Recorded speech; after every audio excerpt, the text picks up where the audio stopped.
Desafios dos negócios de saúde. Será que é diferente gerir um negócio de saúde de gerir outro tipo de negócio? É isso que vamos falar neste episódio. Olho para a Coisa com Ana Gonçalves, o podcast para profissionais de saúde e empreendedores que querem criar ou ter um negócio de sucesso. Conversas informais e descomplicadas sobre os desafios de ter um negócio na área da saúde e bem-estar.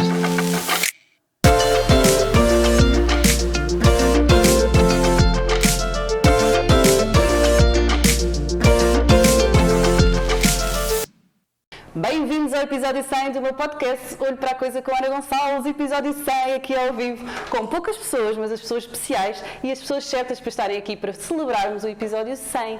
Hoje vamos ter um convidado muito especial. Dizer-vos também que esta nova música que vocês ouviram foi feita pelo meu primo, Pedro Gonçalves. Ele é músico e ele construiu esta música. Construiu não deve ser, criou, fez a música, não sei como é que se diz. Produziu.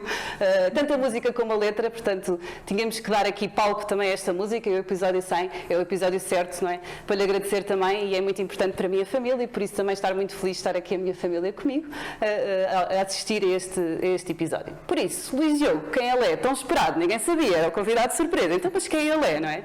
Eu podia estar aqui muito tempo a apresentá-lo, o Luís Diogo apareceu na minha vida há menos de um ano, mas é certamente alguém que ocupa um lugar muito especial, não só como amigo, mas alguém que me inspira todos os dias, porque é difícil nós encontrarmos pessoas que são realmente verdadeiros empreendedores, que partilham, que nos obrigam a sair da nossa zona de conforto. Isto é algo que caracteriza o Luís Diogo, e eu vou-lhe permitir que seja ele a apresentar-se, não é? Olá, bem-vindo. Boa, obrigado. Antes de mais, obrigado pelo convite. Aprecio muito a ideia da constante, a ideia do manter a disciplina, o quão difícil é, não é aquilo que nós sabemos fazer, mas repeti-lo diariamente e otimizá-lo. Por isso, parabéns pelo projeto, parabéns por 100 episódios. Grande parte dos projetos começam e acabam bem antes de chegar ao episódio 100, e eu estou muito feliz por estar aqui contigo, porque te revejo essa qualidade e claramente estás espelhada aqui neste projeto e nas pessoas que estão aqui que claramente o acompanham. Relativamente àquilo que eu sou arquiteto de formação, não tenho muita ligação com a área da saúde, mas nos primeiros anos, enquanto arquiteto, percebi claramente que era empreendedor, que queria empreender, e foi nessa altura que comecei a descobrir o digital.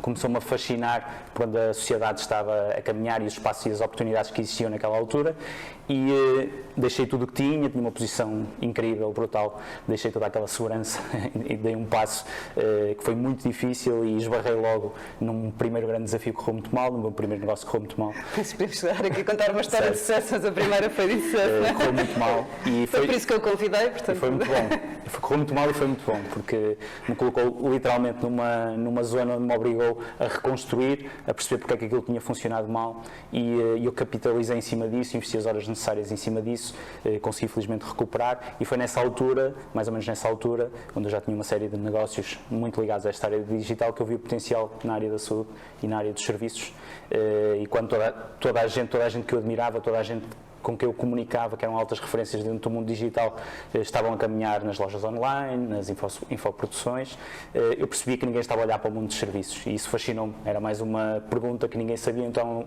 voltei a entrar num ciclo novo na minha vida, onde procurei resolver o problema dos serviços, e foi aí que eu comecei a entrar na área da saúde. E depois disso construí uma rede de clínicas dentárias, dentro da área da saúde, e outros projetos ligados mais à ortopedia, ligados agora à área mais da estética, porque a minha mulher é da área da saúde também, e é uma área que eu já conheço muito bem, já estou envolvido há alguns anos, onde claramente eu usei o meu diferencial, que era o digital, e eu apliquei a uma área onde existe um mar de oportunidades para explorar nesse sentido, e foi isso, eu encontrar um posicionamento onde aquilo que eu sabia podia ser diferenciador, numa área que me estimulava, e depois foram resultados que foram aparecendo, e o trabalho do dia-a-dia é tal constante que foi aparecendo, e é isso. Tenho alguns negócios na área da saúde, não só, mas alguns negócios na área da saúde, e estou muito ligado à área mais criativa e digital. Parece fácil, não é? Quem ouve o Luís Diogo dizer isto.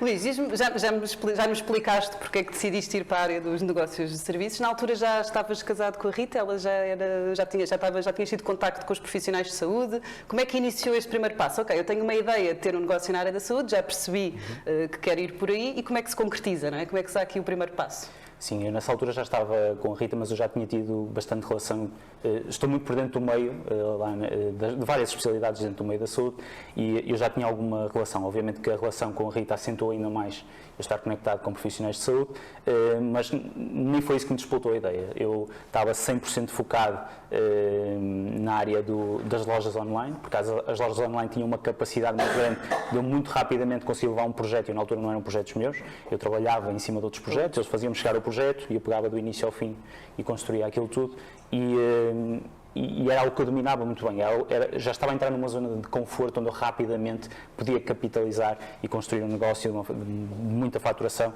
usando as lojas online. E nessa altura, um dos meus atuais sócios nestes negócios da saúde abordou-me com um pequeno projeto, uma clínica na cidade de Barcelos, com o desafio, aquele reclame eu costumo dar este exemplo, que é aquele reclame que existia onde abordavam uma máquina e diziam: reparei o que fazes com as laranjas, se eu te trouxer uma vaca, tiras o leite. Foi literalmente esta abordagem, que foi: reparei o que fazes com as lojas online, se eu trouxer um negócio na área da saúde, achas que conseguimos fazer isto acontecer? E nessa altura o desafio, ainda estou arrepiado, porque o desafio é sempre a coisa que mais me atrai num projeto, e nessa altura o desconhecido, a minha cabeça parou e disse: realmente eu nunca pensei que este desafio é diferente. Eu estava longe de imaginar as particularidades do desafio, mas aquilo que fizemos foi, na altura começámos a nossa relação como subcontratado, e tivemos literalmente 7 meses a investir no projeto, a investir tempo, a investir dinheiro,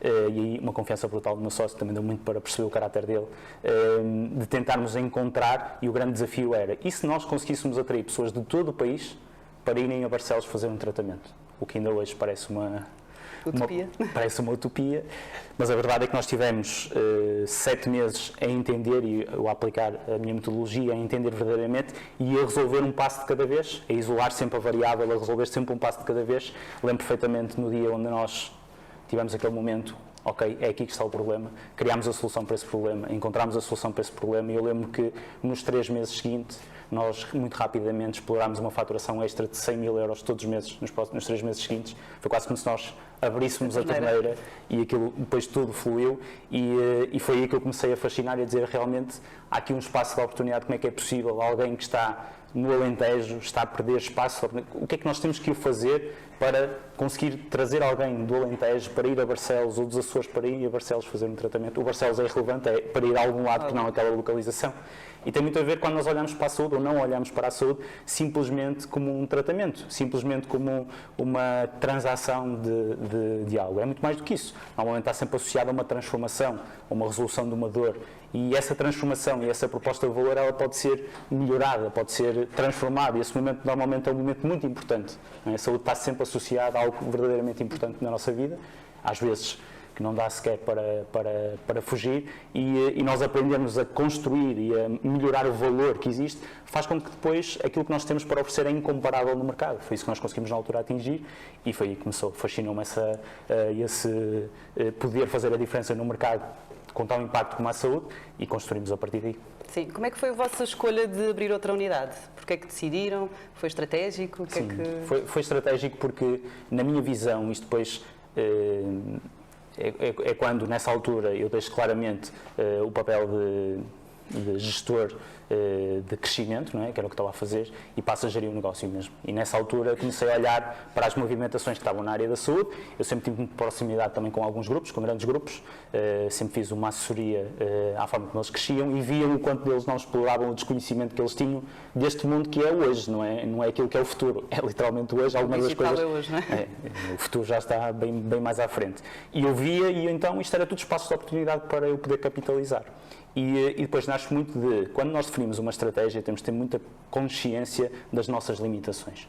Porque se nós não fazemos um diagnóstico às nossas limitações, é a saúde, não é? Fazemos um diagnóstico para entender o contexto da pessoa, para poder prescrever uma transformação em função daquele diagnóstico. Nos negócios é igual, não faz sentido eu desenhar uma estratégia porque ela não é aplicável a todas as realidades. E o nosso contexto na altura é que nós sempre reinvestimos do nosso dinheiro, nós sempre reinvestimos do nosso negócio.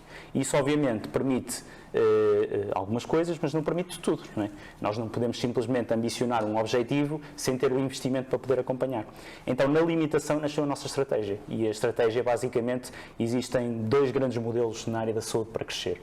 O primeiro grande modelo que eu identifico é um modelo onde existem grandes centros urbanos e existem clínicas mais pequenas de aproximação, em pequenas cidades. Aquilo que nós estamos a tentar fazer é aproximar-nos de diferentes localizações, de diferentes pessoas, para conseguir trazer pessoas cada vez mais qualificadas para aquilo que são os tratamentos que normalmente, dentro de uma gestão clínica, existem sempre mais tratamentos, uns mais interessantes do que outros, com mais margem, enfim, existem diferentes tipos de tratamentos, então o que eles fazem, eles aproximam-se e nós olhávamos e dizíamos, ok, nós conseguimos executar esta estratégia, isto existe muito capital, temos de estar constantemente a abrir, é aqui que está o nosso desleal, é fazer isto, e não era.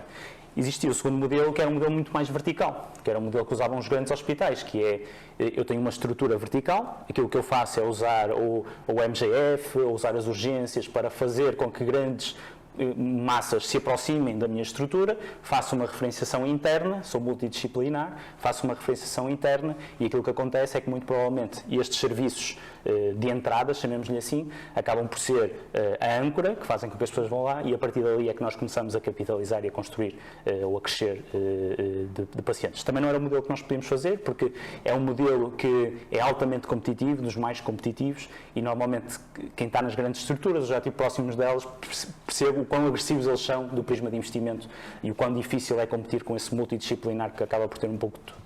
Também não era o nosso caminho, não fazia sentido em função das nossas limitações. Então, qual era o caminho? Então começamos a analisar alguns movimentos na área da saúde, onde basicamente essa aproximação era digital. E essa é a nossa estratégia. Então, a estratégia é estar em grandes centros, é estar em grandes cidades. Vocês agora estão em Lisboa e Porto? Sim, o projeto neste momento iniciou-se em Barcelos, simplesmente pela circunstância de onde já estávamos. O projeto foi para Gaia, Lisboa, e sendo que o projeto agora é Porto e Algarve, ou seja, grandes centros, onde nós fazemos a estratégia de aproximação digital, ou seja, é a mesma abordagem, mas tem uma vantagem grande, porque, primeiro, é um ativo que nós dominamos muito bem e é desleal nesse sentido. Toda a gente, todas as idades está no digital. Quem tem os números consegue dizer isto de forma 100%. Meu pai passa mais tempo do que eu digitalmente. E toda a gente está no digital, então a aproximação nasce do digital, que depois qualifica e nos traz para estes grandes centros. Sendo que, obviamente, esta abordagem não interessa atrair tudo, não é esse o nosso objetivo. O nosso objetivo foi, a nossa limitação é esta, vamos usar este que é aquilo que nos vai colocar num posicionamento diferenciador no futuro, e para isso nós temos que ser especialistas dentro desta temática em alguma coisa. Para quê? Para inserir mais profundidade no tratamento, para inserir mais profundidade na escolha médica, para inserir mais profundidade na nossa capacidade de comunicar este tratamento e para fazer sentido alguém que vem de longe vir à nossa clínica, porque somos verdadeiramente especialistas a fazer este tipo de transformação. Então, esta estratégia, as coisas têm que bater, tem que fazer uma lógica do geral para o particular e, ao mesmo tempo, tinha que fazer uma lógica para a nossa estratégia de capitalização que existia naquela altura e foi isso que nós executamos. Começamos assim, começamos esse crescimento e agora vemos muita oportunidade e muitos desafios, é sempre esta a jornada do empreendedor, não é? Muitas oportunidades e muitos desafios, mas claramente é um modelo que funciona, é um modelo que, por exemplo, a Saúde Viável, agora em Inspária, já o provou que pode funcionar. Bem pré-Ronaldo já tinha números muito interessantes na forma como tinha crescido. É simplesmente um modelo de crescimento, mas é um modelo que se calhar está mais à mão da maior parte dos empreendedores dentro da área da saúde, porque é aquilo que é possível construir sem grandes investimentos, sem uma grande capitalização fora e aprendendo com o próprio desenrolar do modelo enquanto não tem que arriscar tanto para aprender. Muito engraçado, porque à medida que vais falando há vários conceitos que ficam, não é? Para já a clareza estratégica, depois uma oferta bem feita, não é?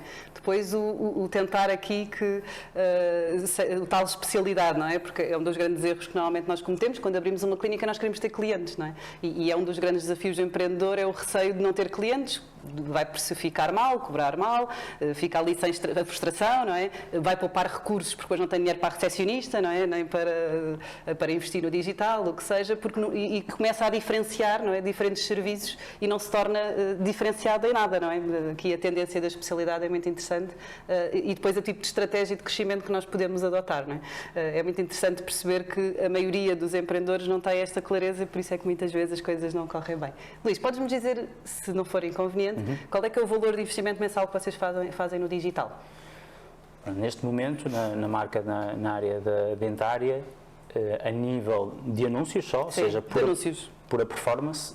O investimento estamos a fazer na casa dos 7.000 euros, 8.000 euros, depende depois de se temos campanhas a um excedente desse valor, mas contínuo nós estamos a investir cerca de 6, 7.000 euros mensal.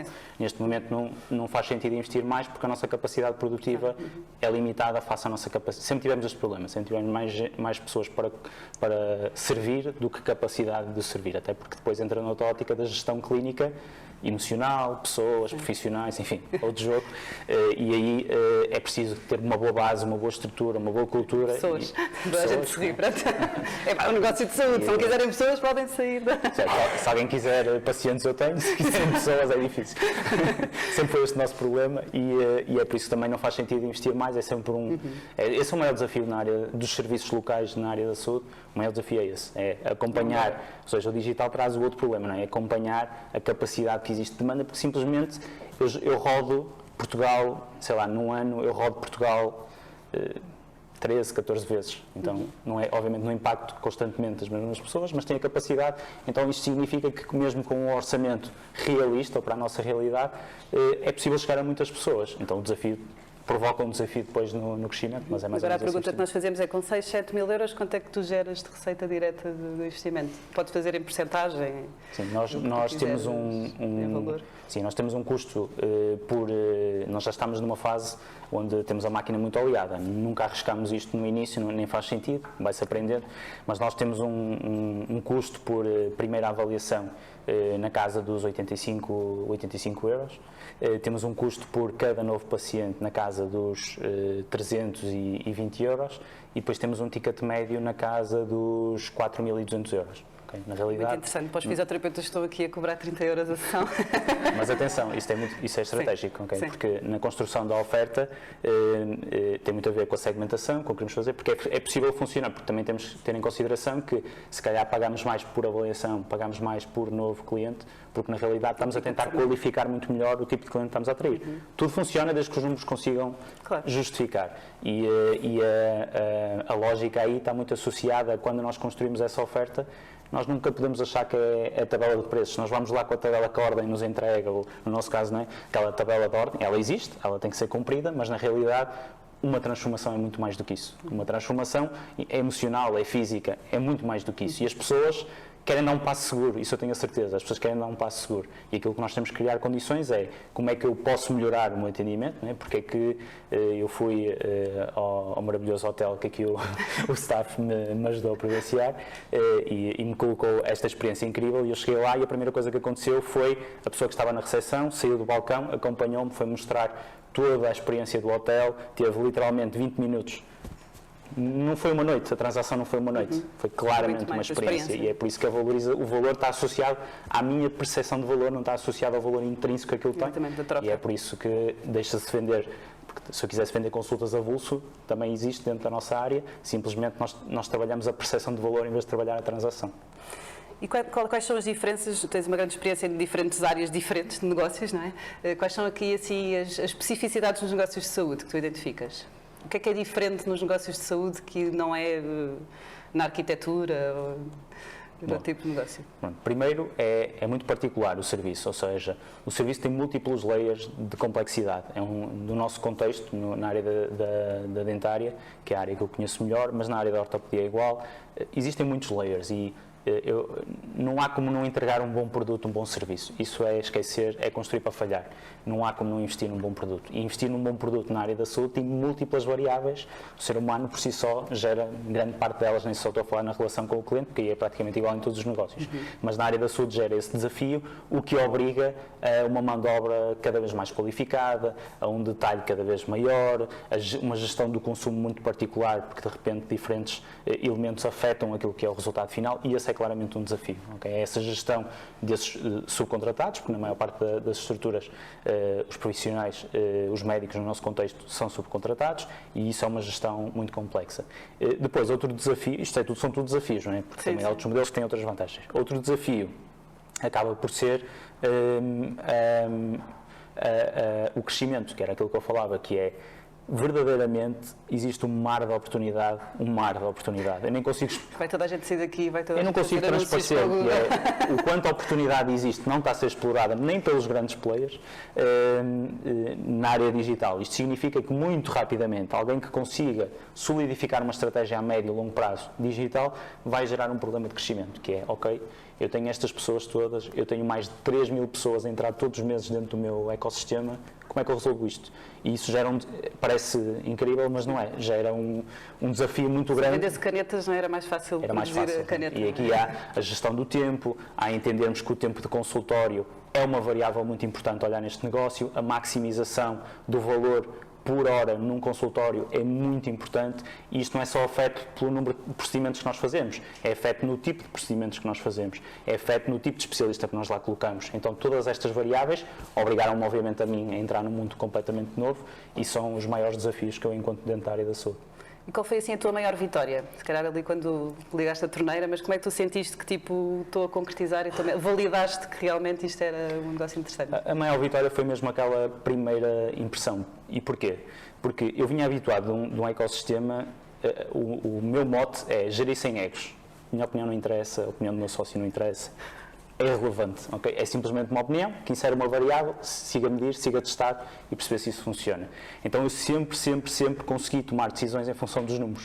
O primeiro desafio é onde é que estão os números para eu poder tomar uma decisão consciente, às vezes contraditória ao meu próprio feeling, mas que os números me estão a dizer que aquilo é assim. Então o grande desafio foi, eu vinha habituado a um ecossistema puramente digital, onde a primeira vez que eu entrava em contacto com aquela pessoa e toda a narrativa que eu começava a construir até o momento onde ela fazia a compra era tudo digital. Qual é a vantagem? Eu muito rapidamente conseguia saber as estratégias mais efetivas e otimizar o meu orçamento em função das estratégias mais... E era este o segredo, não é segredo nenhum, era simplesmente literalmente saber fazer isto. E eu fazia isso e a cada mês eu conseguia crescer e depois o digital tinha essa capacidade de acompanhar grande parte das vezes esse mesmo crescimento. Quando eu fui para este novo desafio, aquilo que me fascinou, mas ao mesmo tempo foi onde eu perdi meses e meses da minha vida, foi agora a pessoa, o primeiro contacto até pode ser digital ou não, pode ser de múltiplas formas, mas pode ser digital, só que essa pessoa, a meio do caminho, tem que deixar o digital e tem que ir fisicamente a uma clínica para uma avaliação, para um primeiro contacto, aquilo que for o fluxo de cada modelo. Isto muda tudo, porque de repente eu estou a fazer um investimento que controlas, não é? Que controlo e perco essa consciência a partir do momento onde essa pessoa aterra na minha clínica, porque eu não sei a efetividade de onde é que ela veio, de onde é que ela não veio. Então eu tinha que otimizar muito a estratégia no início, que era, eu daqui estou a gerar um contacto, aquilo que nós chamamos uma lead, aquilo que nós chamamos uma oportunidade. Mas eu não sei se essa oportunidade efetivamente foi qualificada ou não foi para o meu negócio. Ela efetivamente transformou-se em dinheiro para o negócio. E eu gosto muito de analisar as minhas decisões onde existe a primeira transação, porque na realidade é isso que todos os negócios procuram. Torna-se cliente, não é? Que se torne cliente, paciente, que entre dentro do nosso fluxo. Então a lógica aqui foi como é que eu faço isto? Porque aí entramos no mundo omnichannel, entramos no mundo onde existe uma experiência digital e existe uma experiência física. E aqueles 7 meses, grande parte dos desafios tinha muito a ver com essas especificidades da área da saúde e com esse momento físico que acabava por ter que acontecer e como é que eu não perdi este controle. Não é? Nem eu sou o controle de quero controlar tudo, não. É o controle de a minha decisão estar muito mais balizada, porque eu sei que isso vai maximizar muito aquilo que são os meus resultados. No fundo, nós estamos a vender um serviço que é alguém que está a prestar, não é uma máquina, não é uma pessoa que tem o seu ego, que tem a sua forma de avaliar, não é? Os desafios de quando temos uma equipa, não é? Agora vamos crescer. Como é que eu sei que aquele médico vai ter, não é? vai seguir aqui, como eu costumo dizer, não é? Ok, eu tenho os meus superpoderes, eu tenho a minha agenda cheia, agora começa a crescer a equipa e eu quero garantir, e eu não consigo controlar, estar lá no gabinete a dizer ao meu colega, não é? Que, quer dizer, se calhar posso, não é? Nós já falamos muitas vezes isto, das estratégias para formar a equipa, mas é um grande desafio porque quem entrega depois o serviço, estamos dependentes daquele prestador, não é? Daquela pessoa que está ali, que tem as suas opiniões, que tem os seus desafios também, as suas formas de trabalhar, etc. E nós, na realidade, nós começamos um mês, um ano, um trimestre com X fichas para apostar, não é? Ou seja, nós investimos no nosso negócio com a nossa realidade. Quando crescemos, temos mais fichas para poder tomar boas decisões. O nosso trabalho, enquanto empresários, é maximizar o resultado dessas mesmas decisões. Este é o nosso trabalho enquanto empresários. E muitas dessas fichas vão ser gastas internamente a tentar melhorar recursos, outras vão ser a tentar atrair pacientes. Isto significa que o nosso foco deve ser a otimização dessa escolha. O Warren Buffett tem um histórico sem precedente naquilo que é um investimento, ele faz 5 escolhas por ano, 4 escolhas por ano. Toda a magia do processo é como é que ele escolhe, como é que ele baliza a sua escolha, como é que ele confronta a sua própria escolha.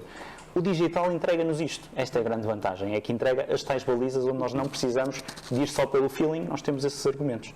E é possível hoje em dia estar muito mais preparado do que aquilo quando há 5 anos comecei essa jornada, que é a tecnologia traz-nos isso. Ou seja, hoje em dia já é possível eu saber que aquela pessoa entrou naquele consultório, comprou aquela transformação e foi proveniente através de um e-mail que nós enviamos há 2 semanas naquele sítio. Isto coloca toda a nossa capacidade de medir a efetividade daquilo que nós fazemos, traz-nos muito mais conforto nas decisões que nós fazemos e é por isso que isso depois se maximiza, porque depois o nosso trabalho é garantir que nós colocamos as fichas restantes noutros locais, como recursos humanos, cultura e por aí fora, mas depois temos um mecanismo previsível de atração e isto é fundamental em qualquer negócio, um mecanismo previsível de atração, porque se não existe fluxo de dinheiro a entrar dentro de uma empresa, vai gerar problemas em qualquer fase, vai gerar problemas. Então, aprendermos a construir esse mecanismo foi um desafio, mas é uma oportunidade para toda a gente, porque 90 e tal % da saúde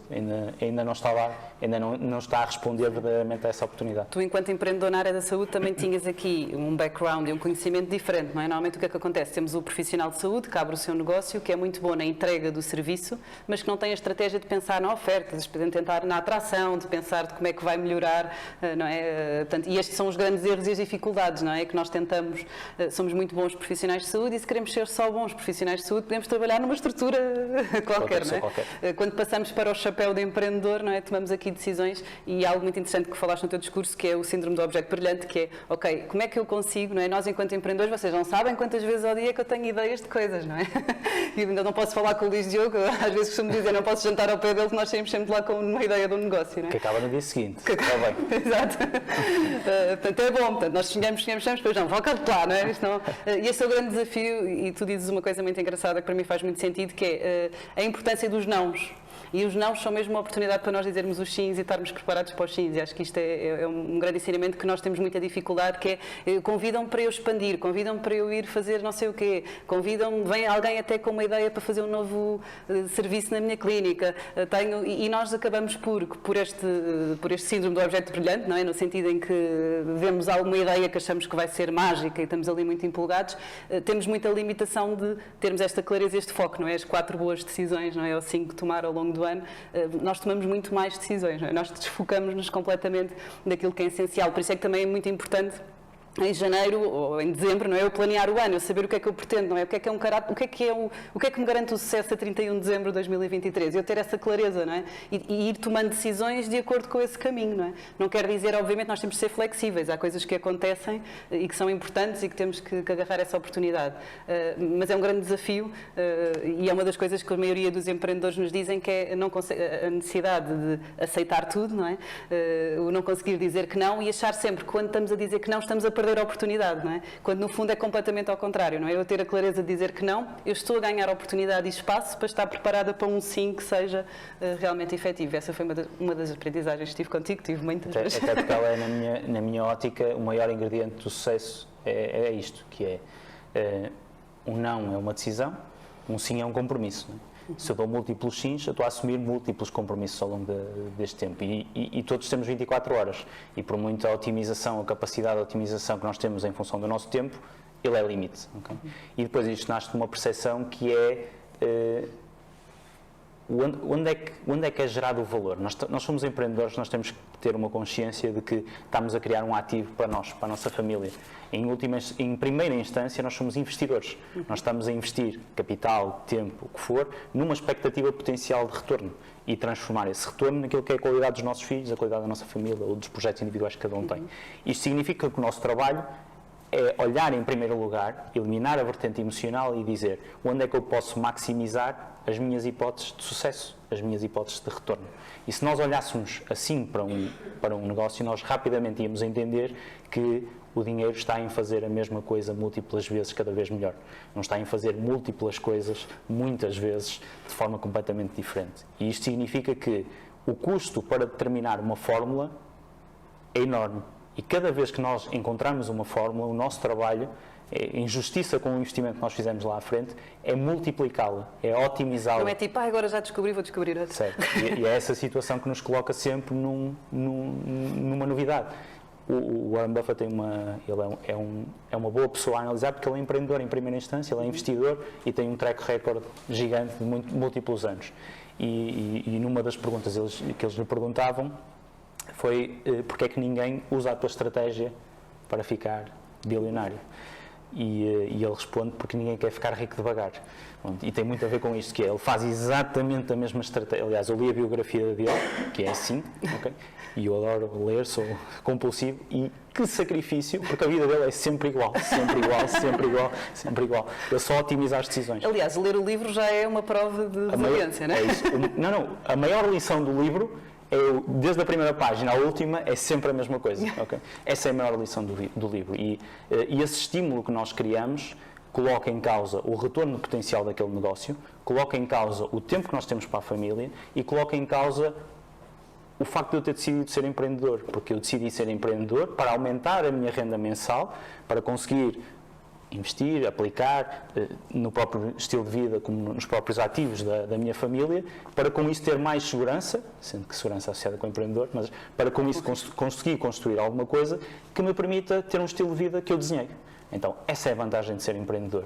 Ceder a essa estimulação traz desfoque. E eu tenho a certeza que se tu tiveres 10 setas, a apontar em 10 setas, com a tua energia, e a tua energia pode ser 200 vezes superior à minha, mas eu aplicar a minha energia toda numa só seta, eu tenho muito mais probabilidades de sucesso do que estar a dispersar para 10 setas. Então, logo a primeira dica que eu dou é: escolhe a tua seta, siga 100% na mesma seta. Focar sempre, não é? É pôr um post-it todos os dias, não desfoques da seta. É mais importante minimizar o erro do que maximizar o sucesso. E nós passamos demasiado tempo a maximizar o sucesso sem perder capacidade alguma a analisar se nós estamos ou não a minimizar o erro. Sim. E a verdade é que se eu tenho 100% de uma coisa, perdi 50%, não me chega mais 50% para chegar onde estou. Sim. Correto? Ou seja, se eu perdi 100, fiquei com 50, se aumentar 50% eu não chego aos 100 que já estava. Então, recuperar é sempre mais difícil, minimizar o erro é sempre mais importante.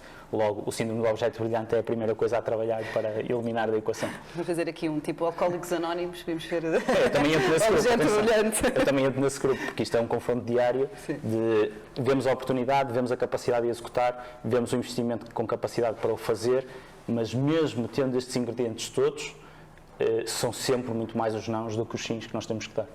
Olha, só isso já valeu a pena estar aqui, vou estar aí a ouvir. Isto é a minha forma de ver, obviamente. Sim, claro. Então, e a algum momento decidiste, ou apetecia-te desistir?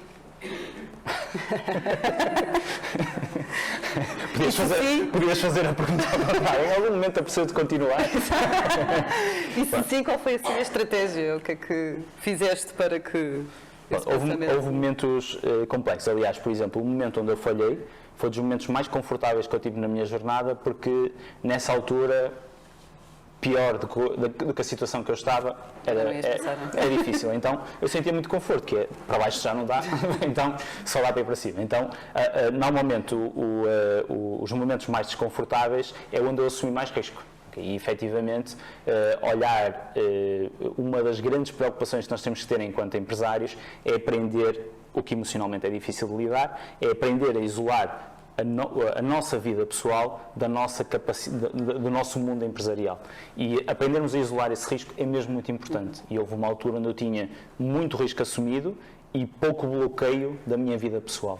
E eu combati muito essa insegurança, essa ansiedade, bloqueando muito bem as decisões que eu fazia, distanciando, por exemplo, a relação da minha mulher não ser comunhão de bens. Parecem coisas que não têm impacto nenhum, mas na verdade eu estou a construir um projeto para a minha família, mas eu estou a assumir riscos para poder potencialmente crescer. Eu, quando casei com o Hugo, casamos com separação total de bens, não é? E tinha amigos meus que diziam assim: então, mas vocês já achas que vai acabar? Eu assim, tipo, não acho que vou acabar, mas eu sou empresário, ele é empresário, certo, não é? Tem tudo para correr mal, não é? No negócio, não é? Não é correr mal a relação. Portanto, eu não vou amar menos ou achar que não vou ficar com ele para o resto da vida por isto. Não é? Sim, mas isto é um pormenor que tem um impacto brutal, porque temos muitos empreendedores que as coisas não correm bem, depois têm casas penhoradas.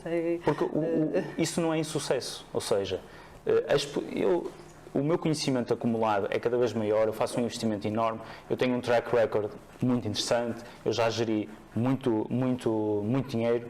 o que não significa que uma decisão que eu possa tomar no futuro não possa colocar em causa aquilo que eu construí.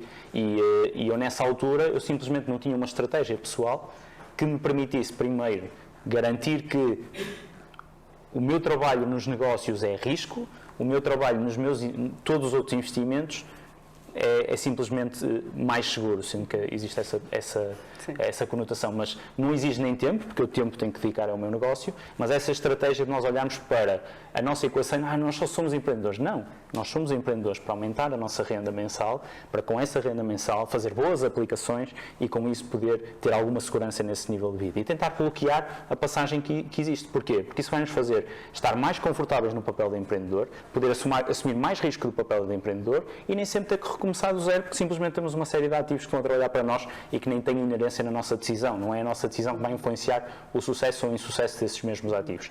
E quando nós olhamos para isto no plano pessoal e depois olhamos para o negócio como um veículo, independentemente da parte da paixão, essa nasce depois, que é nós podemos fazer isto com uma paixão associada no processo. Mas quando nós olhamos desse projeto pessoal para o negócio, somos muito mais objetivos na forma como o fazemos. E eu não era assim.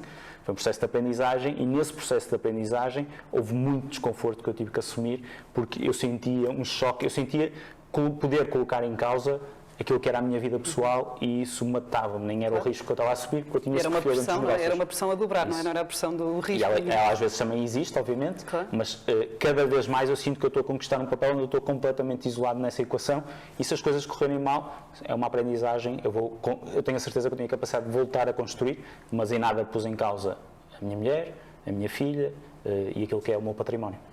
Boa. E se soubesses o que sabes hoje, o que é que farias diferente?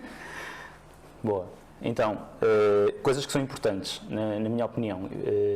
Recorrência é uma coisa core. Eu tenho uma matriz na forma como eu agora olho para uma oportunidade. A recorrência é um fator muito importante. Não significa que todos os negócios, por exemplo, tem um negócio que funciona e não tem recorrência, o que não significa que seja melhor ou pior. É um desafio diferente, mas a recorrência é um princípio muito grande. Muito trabalho na margem liberta, fundamental. Porque, imaginem, o truque nos negócios está em dominar a atenção. É este o truque. Nós nunca vamos conseguir, se nós abrirmos o melhor serviço do mundo num local onde não existe ninguém, correto? Estamos aqui, passam ali múltiplos carros. Isto é atenção. A atenção não é só digital. Ou seja, a atenção é em múltiplas coisas. E este é o leverage, é dominar a atenção. Basta ver quem domina a atenção, domina toda a cadeia de distribuição por ali fora. A Amazon. A Amazon não vende grande parte das coisas que faz, mas domina a atenção, consegue colocar múltiplas pessoas num só local e com isto domina toda a negociação durante esse processo. Então a atenção é o jogo de toda a gente. Quem domina a atenção, basta ver que vocês certamente têm muitos colegas que têm autoridade como marcas pessoais e geram essa autoridade e enchem as clínicas simplesmente porque têm essa autoridade. Simplesmente eles dominam a atenção. E aqui é que é a questão. A atenção vai subir de preço, como sempre. Basta olhar para os anos 20, basta olhar para agora, é sempre assim, vai subir o preço. Isto significa que existe uma oportunidade, por exemplo, o digital é uma oportunidade, se calhar a televisão já não é uma oportunidade para toda a gente, porque o custo de entrada já não está ao nível de qualquer um, o que não significa que agora a efetividade seja proporcional, já não é. Mas até agora eles dominavam a atenção, pediam o preço que queriam, só entrava nesse jogo quem pudesse efetivamente pagar. Então, este é o jogo que estamos todos a jogar. Isto significa o quê? Que se cada vez é mais caro, cada vez é mais importante nós termos margem liberta para poder pagar essa atenção, cada vez é mais importante nós sabermos vender mais aos mesmos clientes. Então estes são dois fatores que eu já não lido sem. Então todas as decisões que eu tomo têm que permitir maximizar isto porque eu não controlo o custo da atenção. Nem eu nem ninguém. E preparem-se para ser cada vez maior e, por favor, aproveitem a oportunidade enquanto ele ainda é sustentável para nos permitir crescer e depois absorver isso. Então, esta é a equação que vamos todos ter que lidar. Não tem a ver com a atenção, porque eu, para disputar a atenção contigo, para te vender uma casa ou para te vender um tratamento, estamos a disputar o mesmo espaço. Isto significa que, se eu te vendo uma casa, tenho muito mais margem para conseguir absorver esse custo do que propriamente um tratamento onde tu vendes a 40 ou 50 euros. Estás muito mais limitado. Uma das coisas, quando eu fiz aquela transição na minha vida, e que eu vi, disse assim, não, o futuro é dos serviços. Eu não tenho dúvida nenhuma que o futuro é dos serviços. Porquê? Pensem, uma loja online tem um ticket médio, ou seja, cobra em média por cada cliente cerca de 80 euros. Já é uma excelente loja online, sobretudo aqui no contexto português, é uma excelente loja online. Isto significa que eles têm que conseguir pagar um novo cliente e absorver em 80 euros toda essa estrutura de custo, mais o custo do produto, mais o custo de envio, a equipa, o marketing, a marca, tudo.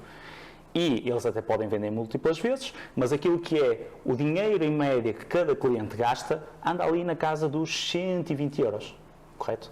Isto significa que eles têm que ser cada vez mais otimizados, porque aparecer para vender uma chiclete ou aparecer para vender uma casa tem exatamente o mesmo custo. Olha, aí entram os serviços como uma oportunidade enorme, que é, tem um ticket médio muito maior, normalmente tem uma recorrência muito maior. Se eu tenho, imaginem, uma agência, eu cobro uma mensalidade de 800 euros, 1000 euros, o que for, e eu trabalho com os clientes em média 6, 7 meses, eu tenho ali 7.000 euros que cada cliente deixa dentro da minha estrutura. Então, o impacto que a atenção vai ter naquilo que é a minha estrutura de custos é muito menor do que vender 120 euros, muito menor. Então, cada vez é mais difícil para estes modelos de negócio com baixos tickets, com ofertas de pouco valor, conseguirem concorrer onde está a oportunidade. E a oportunidade está onde são as pessoas, e as pessoas estão maioritariamente hoje em dia no digital. Então, a lógica é nós aprendermos a tomar as boas decisões. E não é verdade que, mas o meu negócio é assim, eu só posso cobrar isto. Já falámos disto muitas vezes, não é? Que é, todos os negócios podem trabalhar a sua oferta, podem trabalhar a sua percepção de valor. Agora, têm que obrigatoriamente estar preparados para questionar o status quo daquilo que o mercado faz, preparados para aprender como é que se gera valor e preparados para trabalhar com toda a equipa para garantir que esse valor percepcionado passa todos os dias para o paciente, para aumentar o ticket médio. E esse é o jogo. E esse é o jogo que nós vamos jogar nos próximos anos, e quem tem a clareza desse jogo toma estas decisões no sentido de maximizar, de conseguirem jogar o jogo, porque aquilo que eu consigo ganhar é mais hipótese de errar. Porque mesmo que eu erre 2, 3 vezes, eu consigo absorver essa atenção. Exatamente. O futuro dos negócios de saúde, o que os estudos indicam, é muito o pagamento pelos programas, pela transformação, não é? Que muitos médicos não gostam, muitos profissionais de saúde não gostam, porque os métodos de uma pressão têm que apresentar resultados, mas a vida é assim, não é? As pessoas quando vêm cá e me pagam por alguma coisa, querem o resultado, e não tanto pela consulta de nutrição, não é? O que eu quero é perder 15 quilos, não é? Se eu tenho que fazer o pino, se eu tenho que fazer 10 consultas ou 5, se tenho que fazer massagens, se tenho que fazer exercício, não sei, não é? Eu quero um método que eu pago e eu tenho acesso, não é? Só isto, a percepção de valor é logo brutal. Não é? Porque as pessoas, nós andamos a vender as consultas de nutrição, dou aqui a olhar para a Mafalda, dei um exemplo, não é? E às vezes andamos a disputar aqui 40 e 30 euros, não é? Quando no fundo, se calhar um cliente com um pacote de 400 ou 500, não sei, não é? Ele vai estar muito mais comprometido, eu vou garantir resultados, eu tenho uma margem muito maior, não é? Eu estou a vender a transformação, aí pronto, começa as regras do jogo mudam completamente quando andamos a disputar aqui os 30, 35 euros. Porque há a questão da dor, não é? Sim. Ou seja, na realidade nós somos veículos, equipa médica, toda a gente, multidisciplinar, somos veículos para resolver dores, problemas de uma pessoa. E todas as pessoas, conscientemente ou inconscientemente, procuram um resultado final para essa resolução. Nós somos simplesmente o veículo entre o ponto A e o ponto B. Aquilo que nós temos que fazer é projetar à pessoa que ela está naquele ponto A, diagnóstico, não é? E projetar como é que nós assumimos a solução ideal para ajudar a alcançar o ponto B. A distância que existe entre um ponto A e o ponto B é o valor que nós aprendemos a criar. Então, aprender a distanciar esse ponto A e o ponto B, aprender a selecionar dores intensas, e quando eu digo dor não é física, não é? É dores emocionais intensas, são normalmente onde existe mais capacidade das pessoas investirem. Porque é que a casa é um ativo onde toda a gente constrói uma vida para conseguir criar uma casa? Porque está muito associada à família, e a família é um pilar, aqui na nossa cultura, um pilar muito grande, e as pessoas verdadeiramente estão dispostas a fazer muito sacrifício para conseguir criar condições de ter a família junta, conseguir criar aquele espaço do lar, a casa para os filhos e por aí fora. Então, exemplo, outra dor intensa que não tem a ver com a dor física. Nunca ninguém questiona uma funerária. É intrínseco, é verdade. Eu preciso daquilo, a dor está intrínseca. Então, quando nós analisamos o negócio, estrategicamente, sobretudo aquelas pessoas que estão numa disposição de criarem o seu próprio negócio em múltiplas áreas dentro da saúde, olhem para qual é o impacto desta dor, porque às vezes nós tentamos resolver dores que não existem, ou tentamos resolver dores que não são muito valorizadas pelas pessoas. Isso só dificulta o nosso trabalho, porque é sempre possível encontrar qual é a dor emocional que aquela pessoa tem. Isso é muito engraçado. No outro dia o meu pai disse-me assim, olha, eu quando morrer compro-me um caixão barato, não estejas a gastar muito dinheiro num caixão, tipo, eu vou para debaixo da terra. E eu pensei, para já é um bocado tipo, eu sei que vais morrer, pai, mas não precisas me estar a dizer, e sei que és forreta até na morte, não é? Ele está aqui, portanto posso dizer estas coisas todas. Mas no fundo, o que é que emocionalmente, não, eu quero proporcionar um melhor caixão, mas na realidade ele vai para baixo da terra, não é? E podiam estar a vender caixões de 100 euros, se calhar podia funcionar, mas não há caixões de 100 euros, não é? E não há por isso, não é? Porque estão a resolver esta dor e esta... Mas se vendesse Se eu fosse vender, está aqui um tema,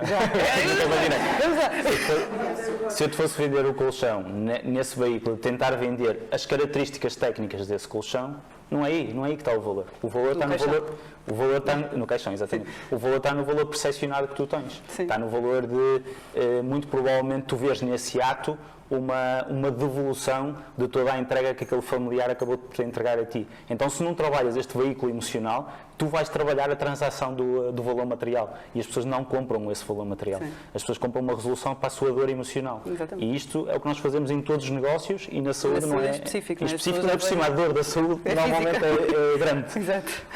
Olha, nós aqui na Academia falamos muito do eu empreendedor e de, muitas vezes, no método de clínicas de sucesso, nós temos aqui uma área que é porque eu já tive em tempos tudo a funcionar muito bem, mas o eu pessoal, não é o eu Ana, não estava feliz nesta jornada. O que é que tu fazes para cuidar do teu eu empreendedor? Quais são aqui as tuas estratégias e rituais para conseguires ter um Luís Diogo saudável e feliz nesta jornada?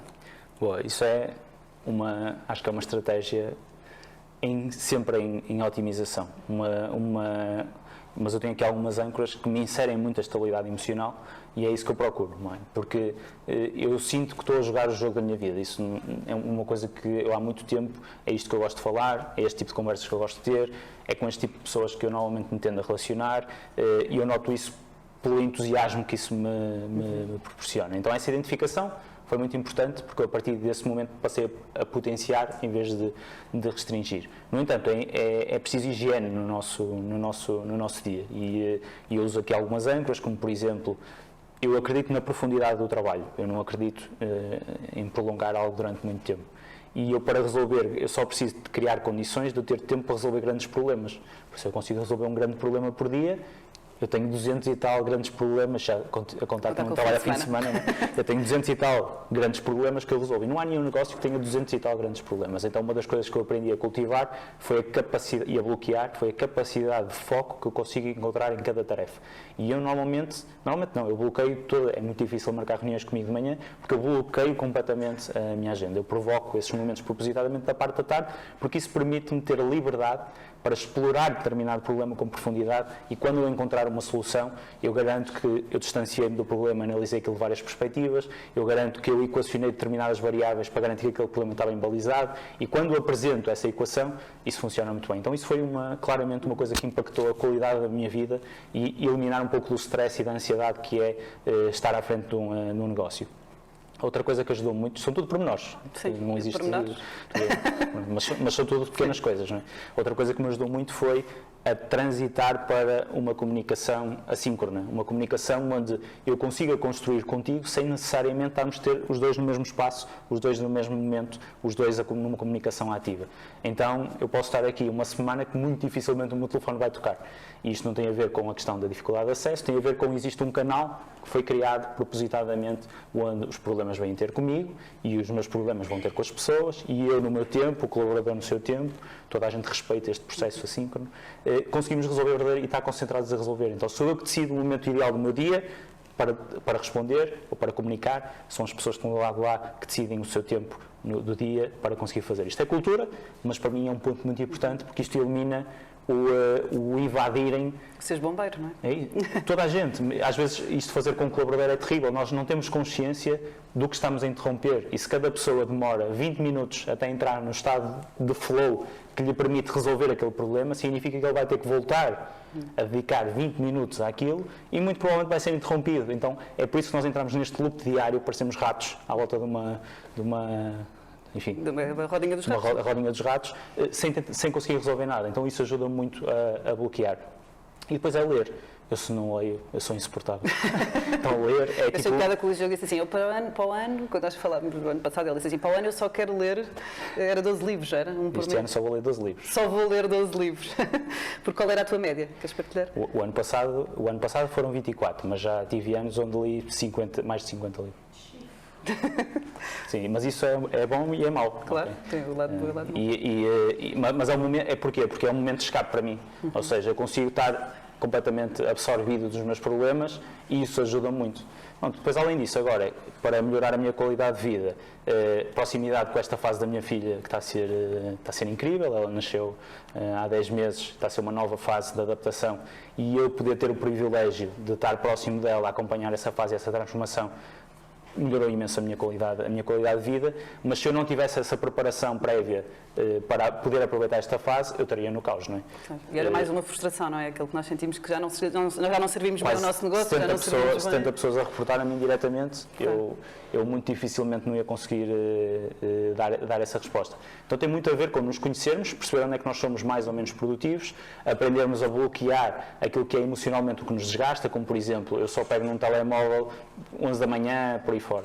Tinha aquela questão do passear o cão de manhã, estava-me a incomodar porque eu era projetado diretamente para aquele ecossistema, então percebi que isso me estava a ferir muito aquilo que era a estabilidade emocional que eu já tinha conquistado. Eu acho que não existe uma receita, existe claramente nós temos tempo para pensar, temos tempo para refletir e bloquearmos esse tempo. Se nós não bloquearmos o tempo, vai aparecer alguma coisa sempre mais importante para fazer durante aquele período e isso para mim é que é eficiência em vez de ser produtividade, é muito mais procurar a eficiência do que procurar a produtividade, e inseriu muita calma na minha vida e eu consigo ter agora fins de semana onde eu não trabalho, consigo chegar às 7 da tarde e não ter que trabalhar e consigo criar os meus hábitos, que são alguns, durante o dia e repeti-los, mesmo agora com a questão da criança, nasceu um desafio, não é? Claro. Os hábitos foram...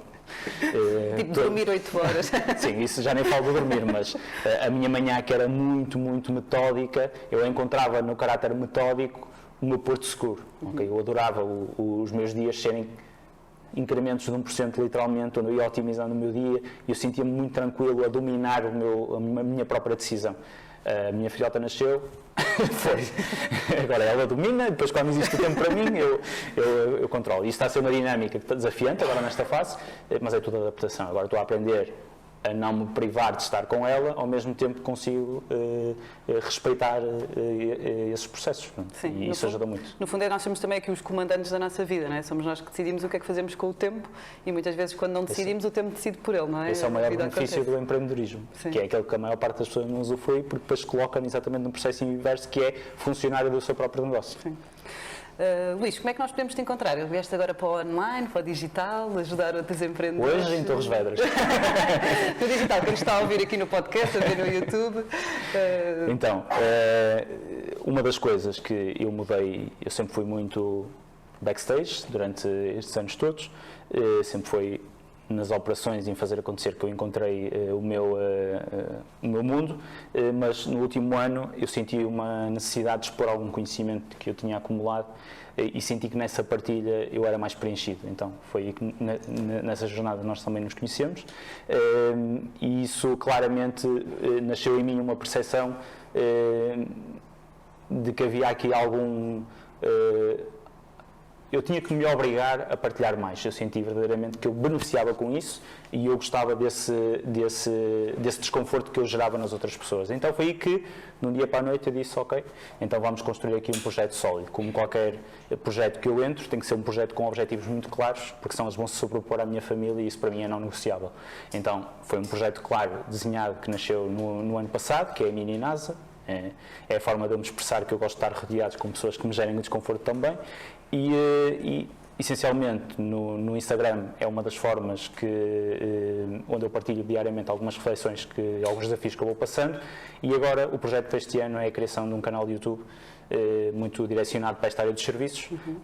E tens o programa O Empreender para Vender, não é? Sim, tem um programa também muito direcionado para os serviços, implementar o framework que eu desenvolvi durante estes anos, que é o framework que eu utilizo nos investimentos que eu faço, e simplesmente é uma questão estratégica, lá está, há sempre uma intencionalidade naquilo que eu faço. Eu precisava descobrir bons negócios para poder investir, para poder capitalizar em cima daquilo que era o meu conhecimento. Então aquilo que eu disse foi, e se eu educasse negócios sobre a minha metodologia, eles crescessem os seus negócios, e eu estava atento a boas equipas, bons negócios, para me poder juntar ao projeto e poder alavancar. O projeto nasce muito nessa visão, sempre uma visão geral, para depois uma execução particular, mas sim, o Empreender para Vender nasce muito dessa minha filosofia, na forma como eu monto um negócio de serviços, muito direcionado para os serviços, e é outra forma. Então é o Instagram, o YouTube que é o projeto para este ano, e o Empreender para Vender. Boa. Então, olha, estamos aqui já a derrapar o nosso tempo, nós ficávamos aqui tipo 3 horas a falar, não é? Na boa. Portanto, temos encontro marcado para a semana, espero que tenham gostado tanto como eu. Portanto, isto foi um aulão, já valeu a pena estar aqui 45 minutos a ouvir esta conversa, espero que tenha inspirado tanto como eu. Temos encontro marcado para a semana e até lá, bons negócios. Também tens olhos.